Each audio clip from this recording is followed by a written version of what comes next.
والله سميع عليم. إذا قالت امرأتي مرأة نبيني نظرت لك ما في بدني محررا فتقبل مني إنك أنت سميع عليم.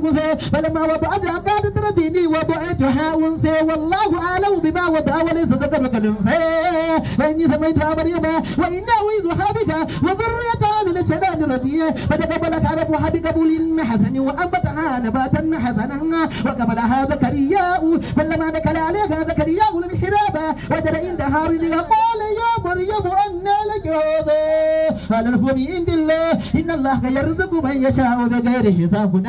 لقد زكريا وربه قال رب هب لي من لدنك ذرية طيبة إنك سميع الدعاء. ندعو ملائكة ومن يصلي في الميلاد أن الله يبشرك بها مصدقا بكلمة من الله وسيدا وحسورا ونبيا من الصالحين. قال رب أن يكون لي غلام وقد بلغني الكبر وامرأتي آجرة هذا فذلك الله فلما يشاء.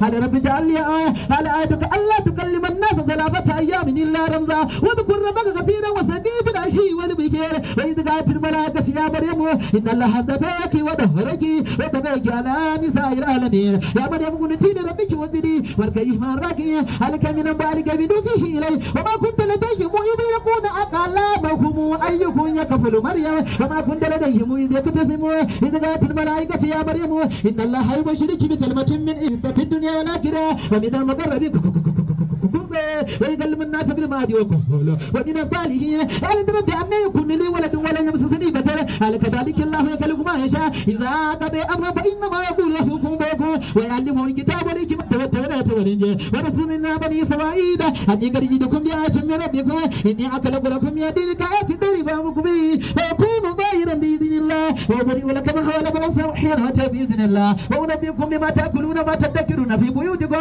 إن في ذلك لآية لكم إن كنتم مؤمنين ومصدقا لما بين يدي من التوراة ولأحل لكم بعد الذي حرم عليكم وجئتكم بآية من ربكم فاتقوا الله وأطيعون إن الله ربي وربكم فاعبدوه هذا صراط مستقيم.